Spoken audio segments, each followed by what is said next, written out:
말씀이 저와 여러분에게 거룩한 도전 되기를 주의 이름으로 축복합니다. 신명기 22장이나 이런 말씀들, 이런 것들에 대해서 23장도 가면 조금 어려운데, 이런 부분들이 우리에게 주어졌을 때 우리가 이 말씀을 대할 때 굉장히 힘들다는 거죠. 근데 왜 힘드냐? 삶의 실제와 신앙의 거리가 있기 때문에 조금 힘들다는 거예요. 근데 우리가 하나님께로부터 배운 말씀이 실제 삶에 적용되는 사실을 알아야 한다는 겁니다. 더더욱 신명기 22장부터 나오는 이 말씀들은 실제적인 우리의 삶의 선의 실천, 실제적인 선의 실천, 바른 행동의 실천에 대해서 가르치고 있다는 겁니다. 우리가 하나님을 믿는다면, 하나님의 자녀라면 삶에서도 온전해야 된다는 겁니다. 옆에 사람 보십시오. 하나님 안에서 삶을 행할 때도 온전합시다. 할렐루야. 그래서 우리의 구체적인 삶의 이러한 문제들을 지혜로 주님 원하신 뜻대로 해결하게 되기를 주의 이름으로 축복합니다. 먼저 22장 1절에 내 형제의 우양의 길 잃은 것을 보거든 못 본 채 하지 말고 너는 반드시 끌어다가 내 형제에게 돌릴 것이요 했습니다. 이 말씀은 이제 여러 가지 뜻들이 있죠.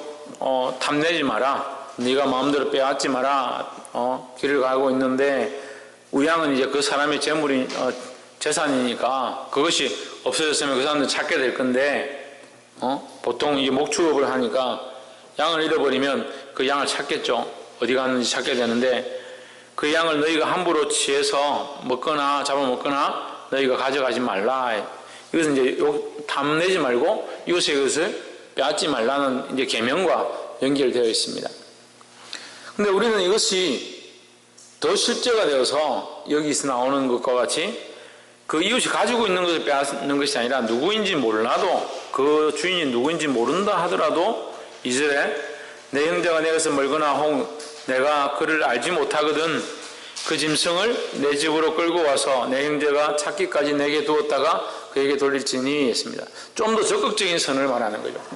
그래서 찾아주는 것뿐만 아니고 이 주인을 알지 못한다면 네가 오히려 먹여서 길러라.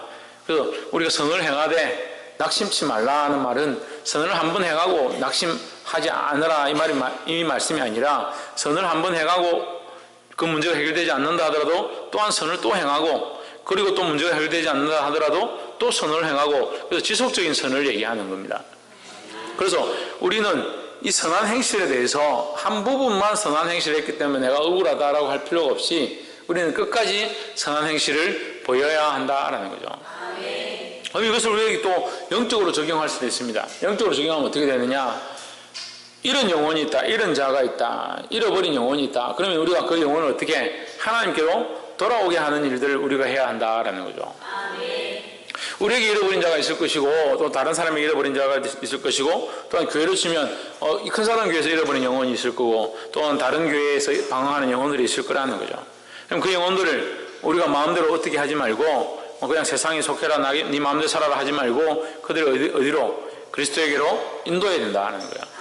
그렇게 할 때 우리가 선을 행하고 그들을 인도하려고 할 때 우리에게 손실이 생기고 그들을 위한 투자가 있을지라도 끝까지 선을 행하는 데 지치지 말라라는 겁니다. 할렐루야. 그래서 이 말씀도 얼마든지 하나님의 말씀으로 적용할 수 있다. 3절에 또 구체적으로 더 나오죠. 나귀뿐만 아니고 의복까지도 모든 형제의 일은 아무 것이든지 내가 얻거든 다 그리하고 못 본 채 하지 말 것이며 했습니다. 적극적인 선에 대한 실천, 더더욱 나아가서 이웃을 돌아보고 돕는 일까지 행하라는 겁니다. 그러면 이것은 구체적으로 누가 행해야 될 말씀입니까? 예, 이스라엘 백성이죠. 그러니까 나는 누굽니까? 하나님의 백성이죠. 하나님의 백성이 행해야 될 삶의 모양이다라는 겁니다. 근데 우리는 이기주의가 많이 있습니다. 자기에게 잘해주면 잘해주고, 자기한테 그렇게 하지 않았는데 내가 뭐 한다고 그 사람이 잃어버린 걸 찾아주고 그 사람한테 선을 행하느냐, 이게 아니라는 거예요. 그런 기준들을 가지고 있으면 안 돼요. 선의 기준을 하나님께로 맞추시기를 주의 이름으로 축복합니다. 두 번째로 9절 말씀, 내 포도원에 두 종자를 섞어 뿌리지 말라. 그리하면 내가 뿌린 씨의 열매와 포도원의 소산이 다 빼앗김이 될까 하노라. 10절 너는 소와 아기를 거리하여 섞어서 갈지 말며 11절 양털과 배실로 섞어 짠 것을 입지 말지니라. 12절 입는 겉옷 내 귀에 술을 만들지니라. 자, 우리가 이제 다른 말씀도 있지만 이제 9절부터 12절 말씀을 이제 토대로 해서 좀 보면 섞지 말라는 거죠. 9절에 포도원 씨와 다른 씨들을 섞어서 뿌리지 마라, 심지 마라 했습니다. 자, 포도원은 우리가 늘 얘기하죠. 이스라엘에게 주신 하나님의 축복의 소산이다라는 거죠. 그럼 하나님 주신 축복의 소산에 뭘 섞었느냐? 다른 것들 섞었다라는 거예요. 그렇게 해석할 수 있죠. 우리 영적으로 이제 구별하면 이렇게 됩니다. 그러면 이것은 뭐냐? 두 마음을 품는 것과 세상과 연합한 모양을 가리키는 겁니다. 하나님 앞에 우리가 하나님을 신뢰하는 믿음, 하나님 주신 축복에 대한 감사하는 신앙, 그것을 가지고 살아가야 되는데, 하나님이 내게 이런 삶의 축복을 주셨습니다. 하나님 내게 이런 소산을 주셨습니다. 내게 이런 자녀를 허락하셨습니다. 또는 내게 이런 기업들을 허락하셨습니다. 나에게 좋은 형제와 자매들 허락하셨습니다. 이런 허락하심에 대한 감사함이 있을 수 있다는 거예요. 그런데 여기에 뭐가 다 갇혀 있느냐? 나는 더 좋은 형제가 좀 왜 내 형제는 좀 더 키가 크지 못한가? 내 자매는 왜 더 S라인이지 못한가? 그런 것들에 대한 생각. 그건 제가 삶의 실제 모양을 이제 접목하는 것이고, 하나님 주신 것들에 대해서 하나님 주셨으면 감사하면 하나님 주신 것에 대해서 당연히 감사하는 것에 대한 표현들이 일어나게 돼 있죠. 근데 왜 표현이 일어나지 않느냐? 이것은 내 것이라 생각하니까. 그러니까 하나님을 신뢰하고 믿는 믿음과 세상을 사랑하는 마음이 같이 있는 겁니다. 같이 있는 거예요. 그렇지 않은 것처럼 하면서 대부분의 사람이 이런 간사한 마음을 가지고 있다. 두 마음을 품고 있다는 거죠. 하나님 우리를 사랑하시는 줄 아는데, 하나님 우리를 구원하시는 줄 아는데 재물을 사랑하고 나를 사랑하는 그 모습을 그대로 가지고 있다는 거예요. 강태석 씨, 뭘 품지 마라? 뭘 품지 마라? 천정님, 뭘 품지 마라? 두 마음을 품지 마라. 그리고 아멘은 잘하죠. 근데 내가 언제 두 마음을 품었는지를 모르는 겁니다. 근데 대부분의 사람들이 두 마음을 품는 거예요. 두 가지 생각을 가지는 겁니다. 세상을 사랑하고 하나님도 사랑하고, 세상도 즐겨하고 하나님도 즐겨하고, 예배도 즐겨하고 세상의 오락도 즐겨하고 같이 섬기는 겁니다. 그렇게 하면서 잘 되기를 바라는 거죠. 그 소산이 잘 되기를 바라는 거죠. 그 포도원이 잘 되기를 바라는 거죠. 그리고 잘못되어 있는 거예요. 하나님 사랑하면 하나님 사랑하는 목적들을 가지고, 하나님 사랑하는 그 신앙을 가지고 우리의 삶이 하나님을 사랑하는 그 마음 앞에 굴복하도록 만들어야 돼요. 그럼 우리의 삶은 하나님을 사랑하는 표현들로 드러나게 해야 하는데, 실제로는 어떻게 합니까? 하나님을 사랑한다고 하면서 이 사랑하는 마음을 오히려 내 삶에 굴복시키는 겁니다.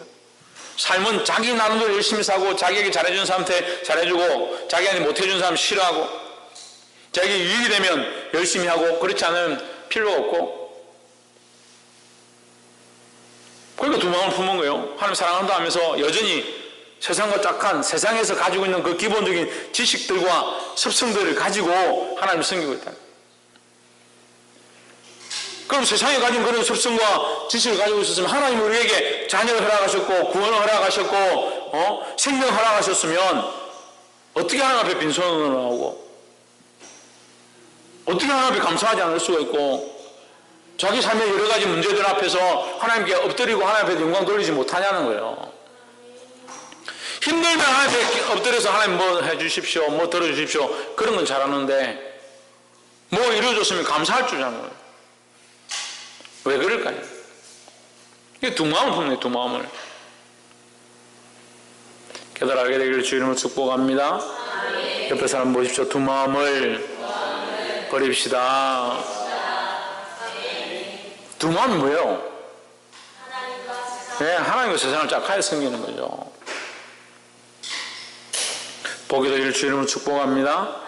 마지막으로 13절에서 19절까지, 그 뒤에까지 계속 있는데 13절에서 19절까지만 한번 봅시다. 13절, 누구든지 아내를 취하여 그와 동침한 후에 그를 미워하여 14절 비방거리를 만들어 그에게 누명을 세워 가로되 내가 이 여자를 취하였더니 그와 동침한 때에 그의 처녀인 표를 보지 못하였노라 하며 15절 그 처녀의 부모가 처녀의 처녀인 표를 얻어가지고 그 성읍 문 장로들에게 가서 16절 처녀의 아비가 장로들에게 말하기를 내 딸을 이 사람에게 아내로 주었더니 그가 미워하여 17절 비방거리를 만들어 말하기를 내가 내 딸의 처녀인 표적을 보지 못하였노라 하나 보라 내 딸의 처녀인 표적이 이것이라고 그 부모가 그 자리 옷을 그 성읍 장로들의 앞에 펼 것이요 18절 그 성읍 장로들은 그 사람을 잡아 때리고 19절 이스라엘 자녀들에게 누명수염을 인하여 그에게서 은 100세겔을 벌금으로 받아 여자의 아비에게 주고 그 여자로 그 남자의 평생에 버리지 못한 아내가 되게 하려니와 했습니다.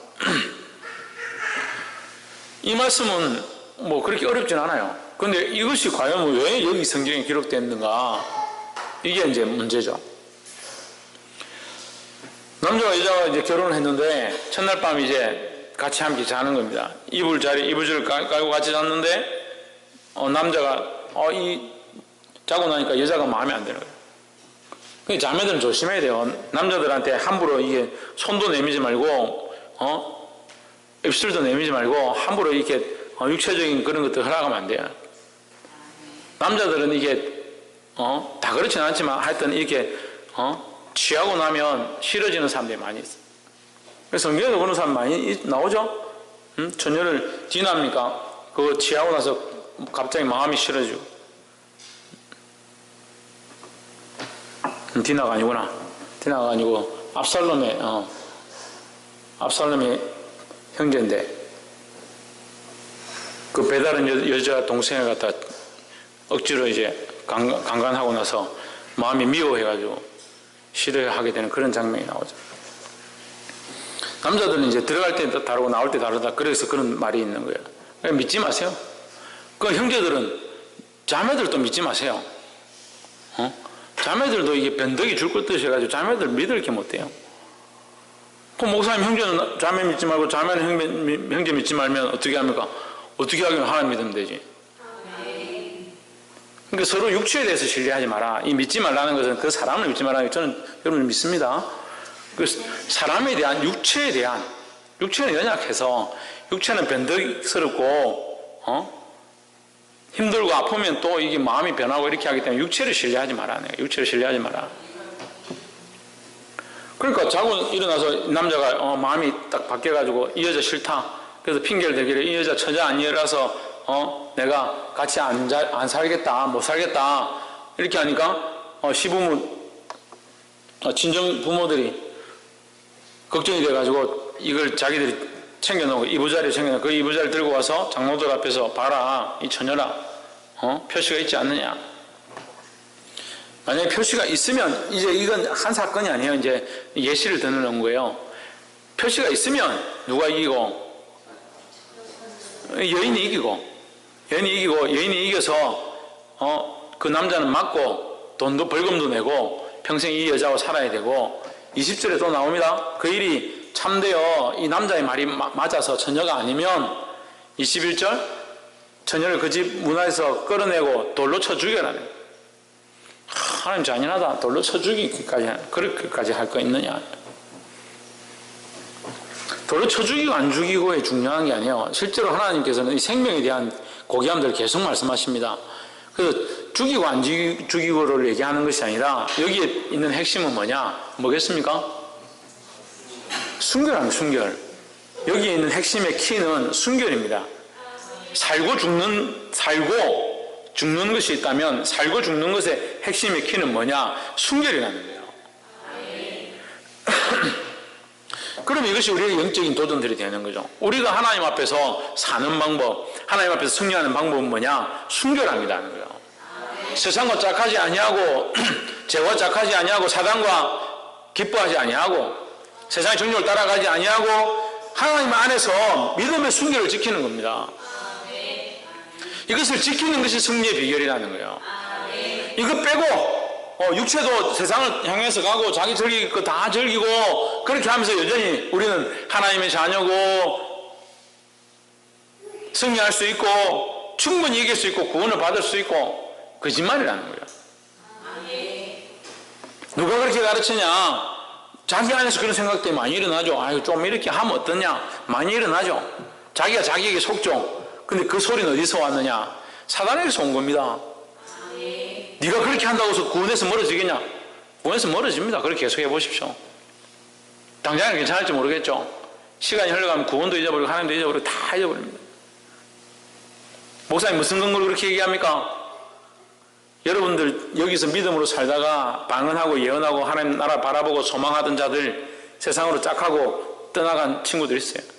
처음에는 한 몇 주 정도 있다가 교회 오겠습니다. 조금 떨어졌다가 좀 더 지나서 한 달 있다 오고 두세 달 있다가 오고 나중에는 오지 않습니다. 그 친구들 만나보세요. 여전히 천국에 소망이 있는가?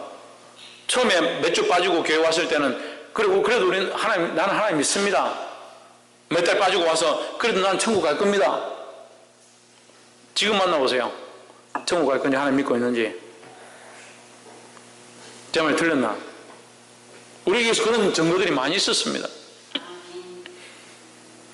그렇게 하지 않으면 뭘 지켜야 된다? 순결함을 지켜야 된다. 순결함을.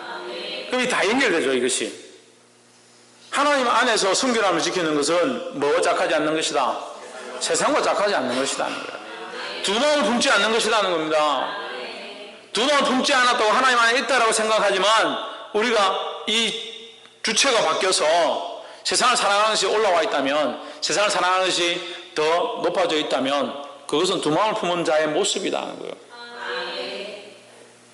보게 되기를 주 이름으로 축복합니다. 나는 승리할 것입니다. 나는 믿음을 견딜 것입니다. 이 모든 악한 환난과 핍박 가운데서도 나는 이겨낼 것입니다. 이기는 것도 중요하죠. 그럼 더 중요한 건 뭐라고요? 순결함을 가지는 거예요. 순결함을. 순결함이 뭐 깨끗이 씻고 더럽히지 않고 오물 묻히지 않고 그 순결을 얘기하는 게 아니에요. 믿음을 지키고 헛된 생각들을 벗어버리고 하나님 향한 이 신앙을 잃지 않는 겁니다. 말씀 맺겠습니다. 사랑하는 성도 여러분, 하나님께서는 우리가 선을 행하되 낙심치 말고 끝까지 행하기 원하시는 줄 믿습니다. 하나님께서 우리에게 가르쳐주신 이 선, 남들이 보든 보지 않든 남들이 요구하든 요구하지 않든 끝까지 선을 행하고 믿음으로 행하고 더더욱 나아가서 순결함을 지켜서 세상과 짝하지 않는 저와 여러분의 모습을 가지게 되기를 주의 이름으로 축복합니다. 기도하겠습니다.